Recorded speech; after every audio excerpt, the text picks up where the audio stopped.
좋은 마음으로 조언을 했는데 이상하게 상대방이 갑자기 말을 끊고 돌아서 버린 경험이 있으셨을 겁니다.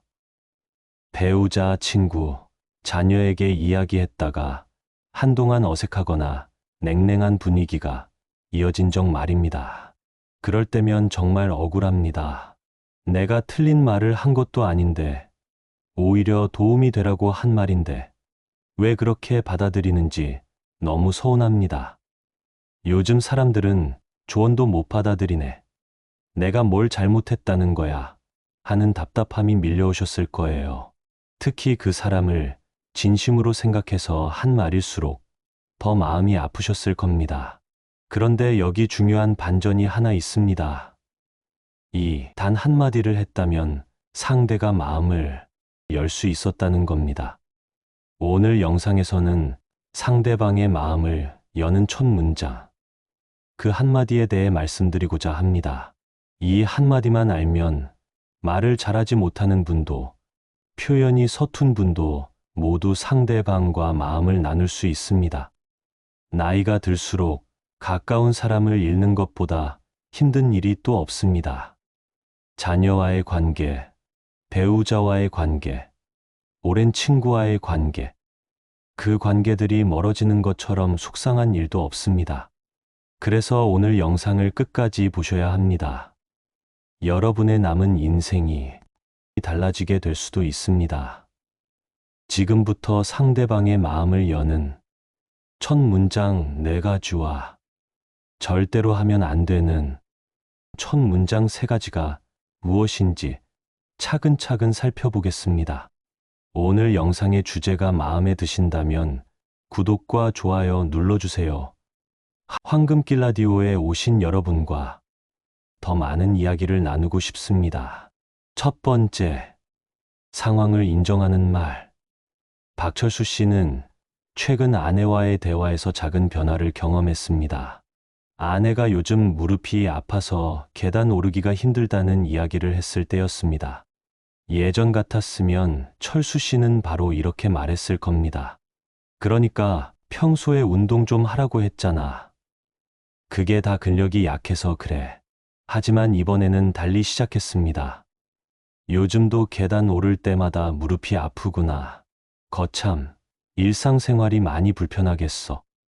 그러자 아내의 반응이 예전과 완전히 달랐습니다. 그러게, 장 보고 올라올 때가 제일 힘들더라, 라며 자연스럽게 이야기를 이어갔습니다. 그리고 대화 끝에 아내 스스로 병원 한번 가봐야겠어. 운동도 시작해야 할 것 같고, 라고 말했습니다. 철수 씨가 조언하지 않았는데도 아내가 스스로 해결책을 찾은 것입니다. 심리학에서는 이를 인정 욕구라고 부릅니다. 미국의 심리학자 에이브러햄 매슬로의 욕구 단계 이론에서도 인정과 존중의 욕구는 매우 중요한 위치를 차지합니다. 사람은 누구나 자신이 처한 상황을 있는 그대로 인정받고 싶어 합니다. 내가 지금 이런 상황에 있구나 라는 인정이 먼저 있어야 그 다음 이야기를 들을 준비가 됩니다. 특히 신경과학 연구에 따르면 상대방이 내 상황을 인정해 줄 때 뇌의 보상 중추가 활성화된다고 합니다. 반대로 상황을 무시하거나 평가받는다고 느낄 때는 방어 반응이 일어납니다. 그러니까 평소에 운동 좀 하라고 했잖아 라는 말은 아내의 현재 상황을 인정하는 것이 아니라 과거의 잘못을 지적하는 것이므로 뇌는 이를 공격으로 인식하고 방어 태세에 들어갑니다. 과거의 잘못을 지적하는 것은 무력감만 안겨줄 뿐입니다. 하지만 요즘 계단 오를 때마다 무릎이 아프구나 처럼 상황을 인정하는 말에는 평가가 없습니다. 잘했다 못했다는 판단도 없고 왜 그렇게 됐는지에 대한 분석도 없습니다. 그냥 상대방이 처한 상황을 있는 그대로 말해줄 뿐입니다. 그런데 이 단순한 인정이 상대방에게는 내 이야기를 들어주고 있구나, 나를 이해하려고 하는구나 라는 신호로 받아들여집니다. 프랑스 철학자 시몬 베유는 이렇게 말했습니다. 주의 깊게 듣는 것은 거의 기적에 가깝다. 그것은 존재의 가장 고귀한 형태다. 상황을 인정한다는 것은 바로 주의 깊게 듣는다는 것입니다. 상대방의 현재를 평가하지 않고, 과거를 들추지 않고, 미래로 재촉하지 않고, 지금 이 순간 그 사람이 처한 상황을 온전히 받아들이는 것. 그것이 존중이고, 그것이 관계를 살리는 첫 문장입니다. 두 번째, 감정을 정리하지 않는 말. 이선희 씨는 남편과의 대화에서 자주 벽에 부딪혔습니다. 남편이 오랜 친구와의 관계에서 배신감을 느낀다는 이야기를 했을 때였습니다. 친구가 투자를 권유하면서 확실하다고 했는데, 알고 보니 손해보는 구조였다고 합니다. 남편은 화가 나고 억울하고 동시에 친구를 의심하지 않은 자신이 초라하다고 했습니다. 선희 씨는 남편을 진정시키려고 이렇게 말했습니다. 그래도 그렇게 화낼 일은 아니지. 친구도 일부러 그런 건 아닐 거야. 너무 서운해하지 마. 남편은 더 이상 말하지 않았습니다. 표정이 굳어지더니 됐어. 내가 예민한가 보지 뭐. 라고 말하고 자리를 떴습니다. 선희 씨는 남편을 위로하려고 한 건데 오히려 왜 화를 내는지 이해할 수 없었습니다. 문제는 그렇게 화낼 일은 아니지. 너무 서운해하지 마라는 말이었습니다. 이것은 남편의 감정을 정리해 주려는 시도였지만 남편 입장에서는 자신의 감정이 부정당했다고 느꼈습니다. 감정 연구의 권위자인 심리학자 존 고트만은 감정 코칭에 대해 연구했습니다. 그의 연구에 따르면 감정을 부정하거나 축소하는 것은 오히려 그 감정을 더 강화시킨다고 합니다. 화낼 일이 아니야 라고 말하면 화가 사라지는 것이 아니라 내 화는 정당하지 않은 건가? 라는 혼란과 함께 더 깊이 응어리로 남습니다. 반대로 감정을 있는 그대로 인정해 주면 그 감정은 자연스럽게 흘러갑니다. 정말 화가 나고 배신감이 들겠다. 라고 말해주면 그제야 마음이 풀리기 시작합니다. 감정은 억눌러서 사라지는 것이 아니라 인정받아야 비로소 흘러갈 수 있습니다. 또한 신경과학 연구에서는 감정 명명 효과라는 것을 발견했습니다. 자신이 느끼는 감정에 정확한 이름을 붙이면 뇌에서 감정을 담당하는 부위의 활성이 감소하고 이성을 담당하는 부위가 활성화된다고 합니다. 즉, 감정에 이름을 붙이는 것만으로도 감정 조절이 시작된다는 것입니다. 감정에는 옳고 그름이 없습니다. 감정은 그냥 일어나는 것입니다. 친구에게 배신감을 느끼는 것, 화가 나는 것, 서운한 것은 모두 자연스러운 반응입니다. 그런데 그렇게 화낼 일은 아니지라고 말하는 순간 우리는 상대방의 감정의 등급을 매기는 것입니다. 이 정도 일에 그 정도로 화를 내면 안 돼라고 판단하는 것입니다. 하지만 감정의 크기는 객관적으로 잴 수 있는 것이 아닙니다. 남편에게는 그 상황이 정말로 배신감을 느낄 만큼 충격적이었던 것입니다. 너무 서운해하지 마라는 말도 마찬가지입니다. 이것은 위로처럼 들리지만 실제로는 내 감정은 과도해라는 평가입니다. 감정을 축소하려는 시도입니다. 하지만 감정은 축소해서 사라지지 않습니다. 오히려 내 감정은 이상한 건가? 라는 의심과 함께 더 깊이 묻히고 표현할 수 없게 됩니다. 덴마크 철학자 세렌 키르케고르는 이렇게 말했습니다. 진정으로 경청한다는 것은 타인의 고통 속에 함께 머무르는 것이다. 감정을 정리하려는 것은 고통에서 빨리 벗어나게 하려는 시도입니다. 하지만 진정한 공감은 그 고통 속에 함께 머무르는 것입니다. 화가 나는구나, 배신감이 드는구나 하고 그 감정을 있는 그대로 받아들이며 함께 있어주는 것. 그것이 위로입니다. 세 번째, 존중하는 말. 김영자 씨는 얼마 전 아들 내외와 식사 자리에서 마음이 많이 상했습니다. 며느리가 회사 일로 스트레스를 받는다는 이야기를 꺼냈을 때였습니다.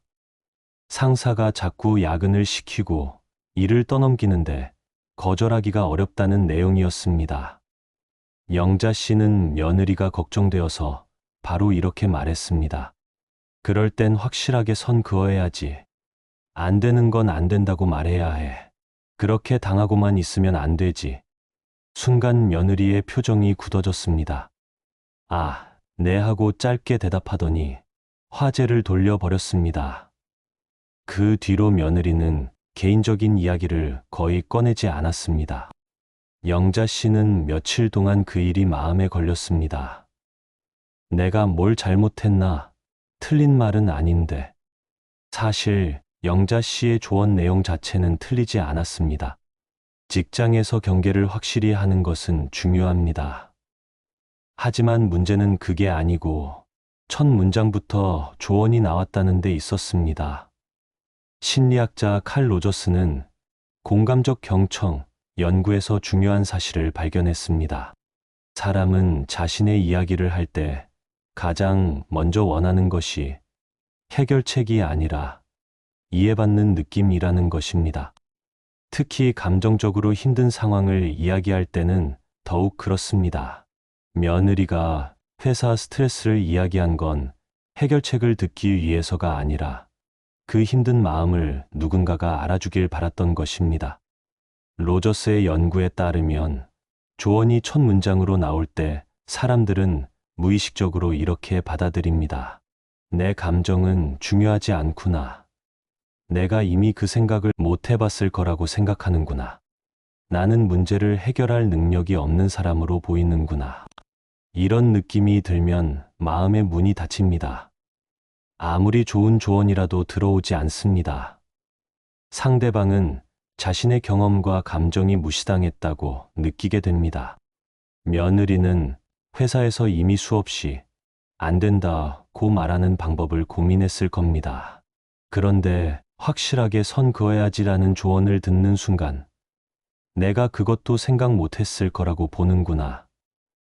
얘의 고민을 너무 단순하게 보는구나 하는 서운함이 생깁니다. 조언의 문제가 아니라 조언을 건네기 전에 상대방이 존중받고 있다는 신호를 보내지 않았다는 것입니다. 내가 처한 상황을 이해한다. 내 고민을 진지하게 받아들인다. 내 감정을 먼저 알아준다는 신호 없이 바로 조언으로 들어가면 아무리 좋은 말도 거부당합니다. 독일의 철학자 마르틴 부버는 이렇게 말했습니다. 모든 진정한 삶은 만남이다. 만남이란 무엇일까요? 그것은 상대방을 하나의 완전한 인격체로 대하는 것입니다. 상대를 내가 해결해야 할 문제로 보는 것이 아니라 존중해야 할 한 사람으로 보는 것입니다. 존중 없이 조언을 건네는 순간 우리는 상대방을 만나는 것이 아니라 고치려 하는 것입니다. 네 번째, 추측하지 않는 말. 정미경 씨는 얼마 전 딸과의 통화에서 실수를 했습니다. 딸이 직장에서 프로젝트가 엎어졌다는 이야기를 했습니다. 몇 달 동안 준비한 일이 상부의 결정으로 취소됐다고 했습니다. 미경 씨는 딸을 위로하려고 이렇게 말했습니다. 속상하겠다. 준비가 덜 됐었나 보네. 순간 전화기 너머로 침묵이 흘렀습니다. 그리고 딸은 차가운 목소리로 아니에요. 준비는 충분히 했어요. 회사 사정이 바뀐 거예요. 라고 말했습니다. 대화는 어색하게 끝났습니다. 미경 씨는 위로하려고 한 말인데 왜 딸이 그렇게 받아들이는지 이해할 수 없었습니다. 문제는 준비가 부족했나 보네. 라는 추측이었습니다. 딸은 프로젝트가 취소된 이유를 설명했습니다. 상부의 결정 때문이라고 했습니다. 그런데 엄마는 그 설명을 듣지 않고 딸의 준비 부족이라고 추측했습니다. 딸 입장에서는 자신의 말이 무시당했다고 느낄 수밖에 없었습니다. 심리학자 데니얼 카너먼은 확증 편향에 대해 연구했습니다. 사람들은 자신이 가지고 있던 기존 믿음에 맞는 정보만 받아들이고 나머지는 무시하는 경향이 있다고 합니다. 미경 씨는 무의식 중에 젊은 사람들은 준비가 부족한 경우가 많다는 믿음을 가지고 있었을 수 있습니다. 그래서 딸의 설명을 제대로 듣지 않고 자신의 추측을 먼저 내놓았습니다. 또한 심리학에서는 귀인 오류라는 개념도 있습니다. 다른 사람의 실패는 그 사람의 능력 부족이나 노력 부족 때문이라고 생각하고 환경과 상황은 무시하는 경향이 있습니다. 딸은 분명히 회사 사정 변화라는 상황을 말했는데 미경 씨는 준비 부족이라고 추측한 것입니다. 아무리 가까운 사이라도, 아무리 함께 오래 살았어도 상대방의 상황을 100% 정확히 알 수는 없습니다. 특히 그 사람이 직접 겪고 있는 일은 그 사람만이 정확히 압니다. 그래서 내가 다 알고 있다는 태도를 내려놓아야 합니다. 회사 사정이 바뀌어서 프로젝트가 취소됐구나처럼 상대방이 한 말을 그대로 받아들여서 공감해 주는 것. 내 해석을 덧붙이지 않고, 내 판단을 얹지 않고 상대방의 말을 있는 그대로 인정하는 것. 그것이 존중의 시작입니다. 그리스 철학자 에픽테토스는 이렇게 말했습니다. 우리는 귀가 둘, 입이 하나인 것은 말하는 것보다 듣는 것을 2배로 하라는 뜻이다. 듣기를 멈추는 순간 추측은 시작됩니다. 상대방의 말을 끝까지 듣지 않고 내가 이미 안다고 생각하는 순간 말보다 추측이 먼저 나옵니다. 진정한 경청은 상대방의 설명을 그대로 받아들이는 것입니다. 추측하지 않고 판단하지 않고 상대방의 설명을 신뢰한다는 것을 보여주십시오. 꺼져가던 대화의 불씨도 다시 살아날 것입니다. 지금부터는 상대방의 마음을 열기 위해서 절대로 하면 안 되는 첫 문장 3가지를 말씀드리겠습니다. 이 한마디로 사이가 틀어질 수 있으니 반드시 끝까지 보셔야 합니다. 첫 번째, 비교로 시작하는 말. 윤병우 씨는 아들과 대화할 때 흐름이 자주 끊겼습니다. 아들이 회사에서 승진 기회를 놓쳤다는 이야기를 했을 때였습니다. 1년 동안 준비했는데 결국 다른 사람이 승진했다고 합니다.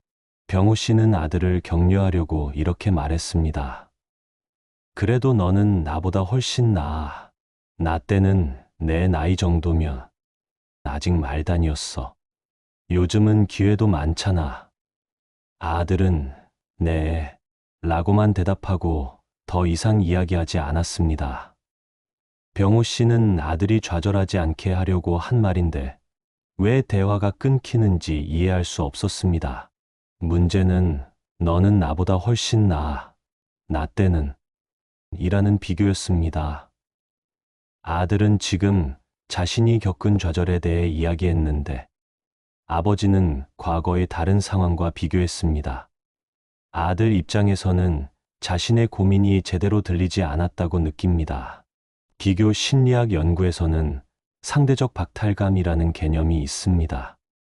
사람의 만족도는 절대적 기준이 아니라 비교 대상에 따라 결정된다는 것입니다. 아들은 지금 자신과 동료를 비교하며 좌절하고 있습니다.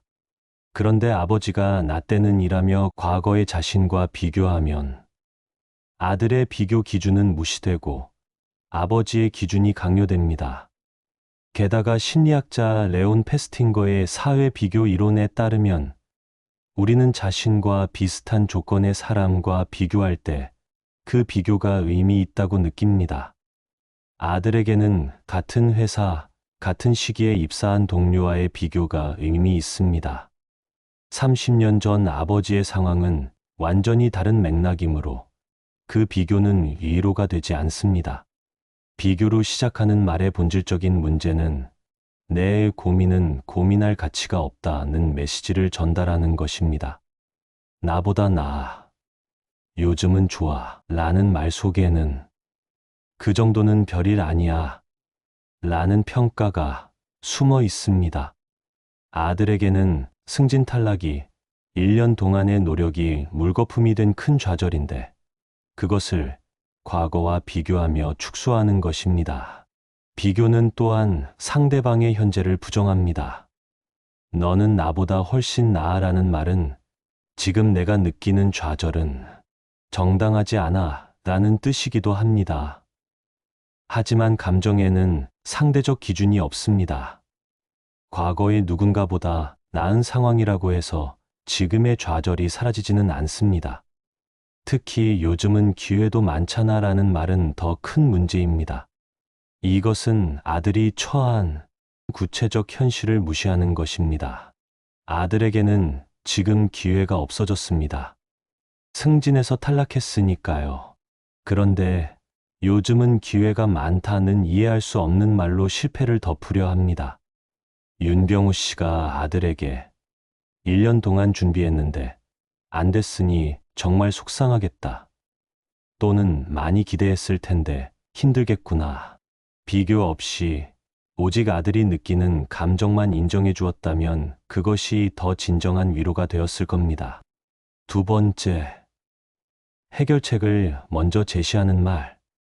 강인숙 씨는 친구와의 관계에서 당황스러운 경험을 했습니다. 오랜 친구가 남편과의 갈등을 이야기했습니다. 남편이 은퇴 후 집에만 있으면서 자꾸 간섭하고 친구 모임도 못 나가게 한다는 내용이었습니다. 인숙 씨는 바로 해결책을 제시했습니다. 그럼 남편한테 취미 생활 하나 만들어 주면 되잖아.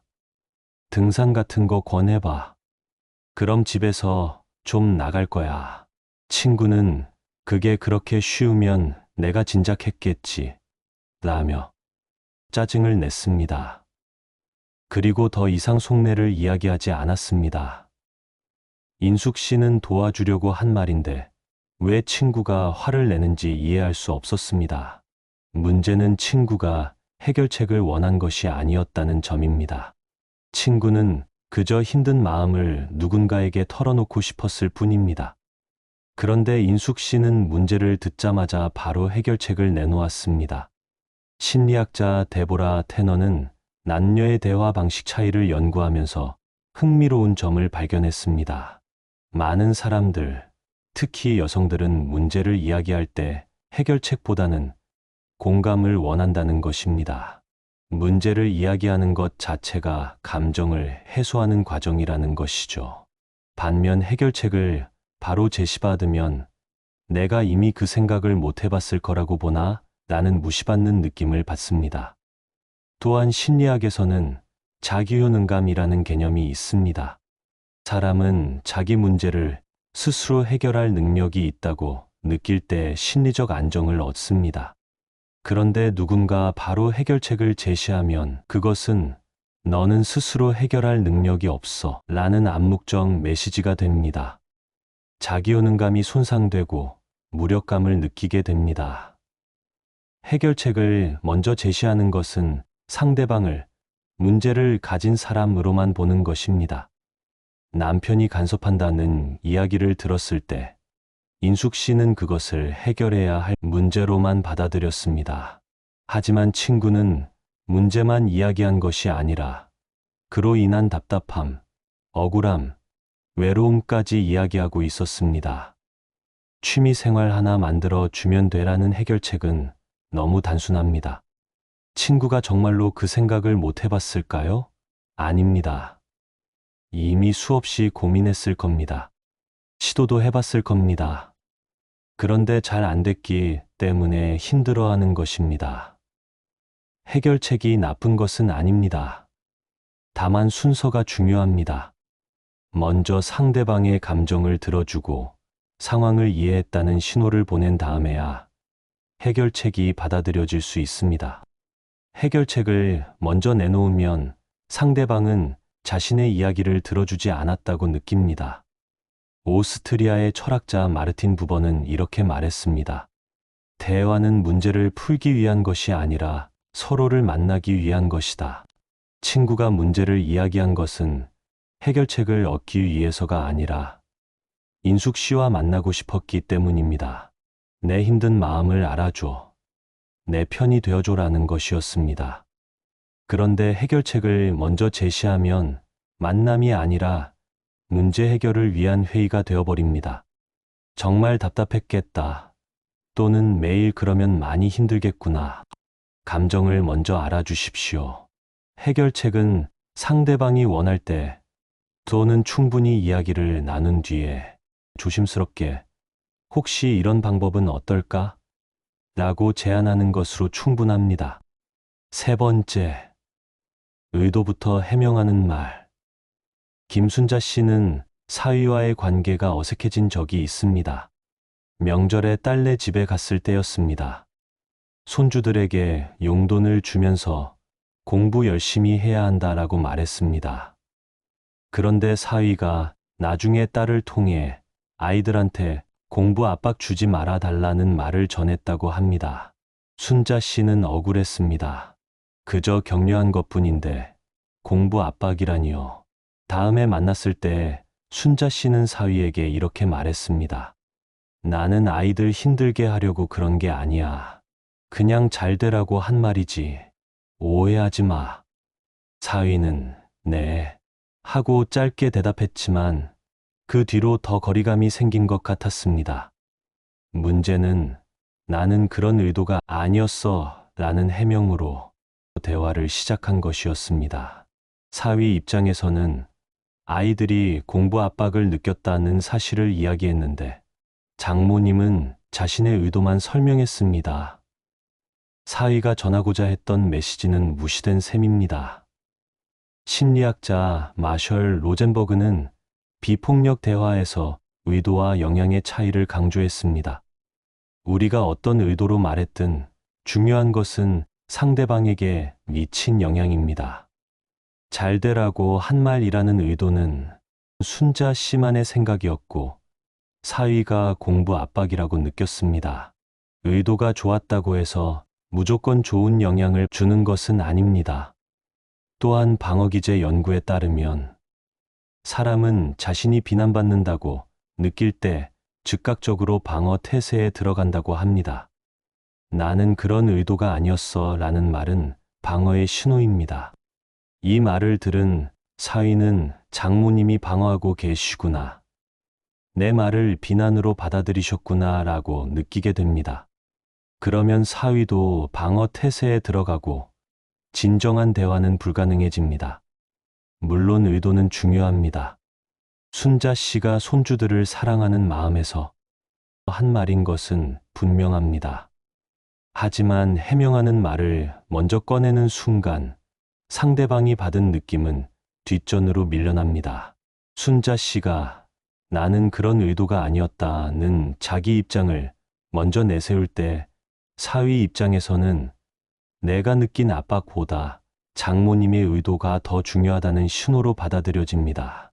그러면 내 말은 들어주지 않는구나. 나와 우리 아이들의 감정은 중요하지 않은가 보구나 하는 서운함이 생깁니다. 독일 철학자 임마누엘 칸트는 이렇게 말했습니다.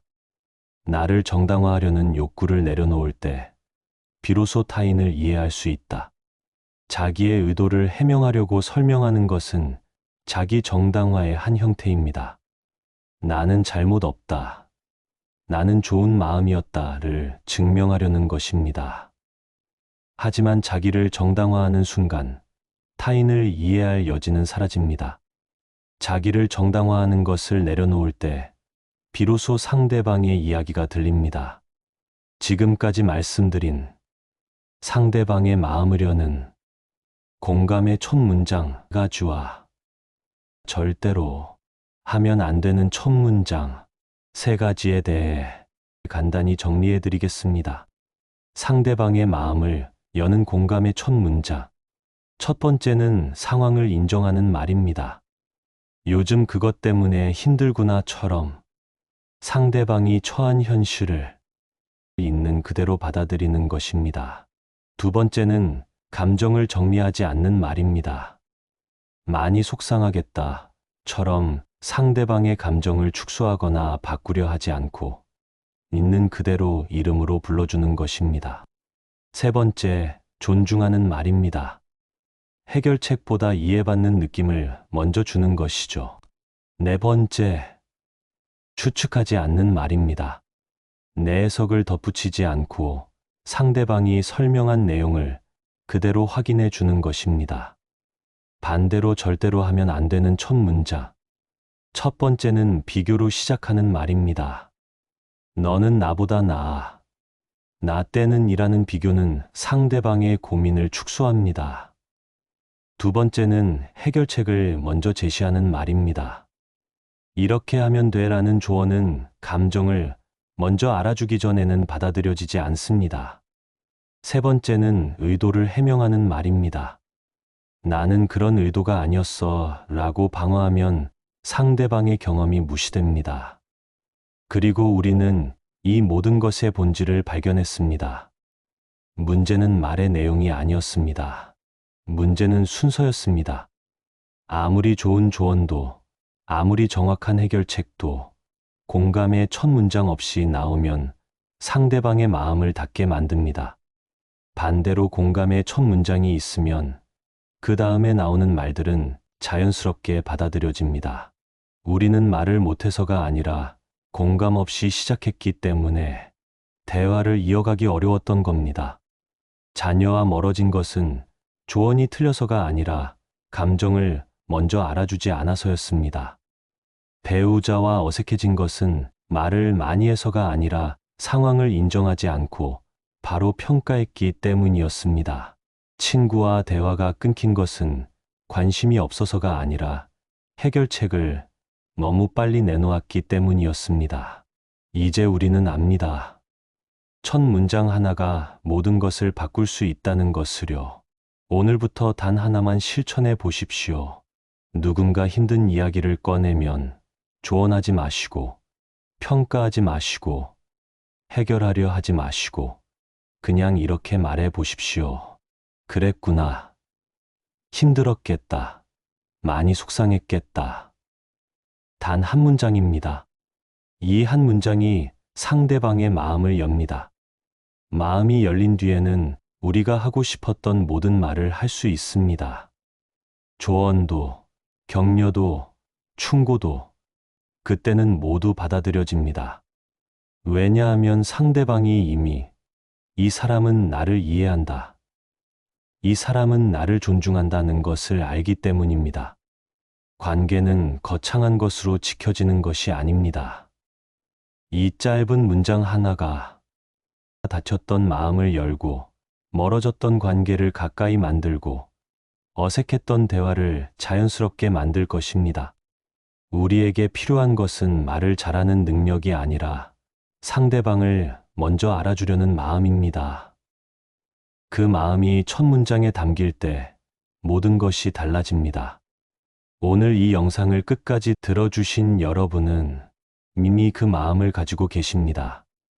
여기까지 함께해 주신 것만으로도 관계를 소중히 여기는 분이라는 것을 알 수 있습니다. 이제는 그 마음을 첫 문장에 담아 보시기 바랍니다. 그랬구나. 힘들었겠다.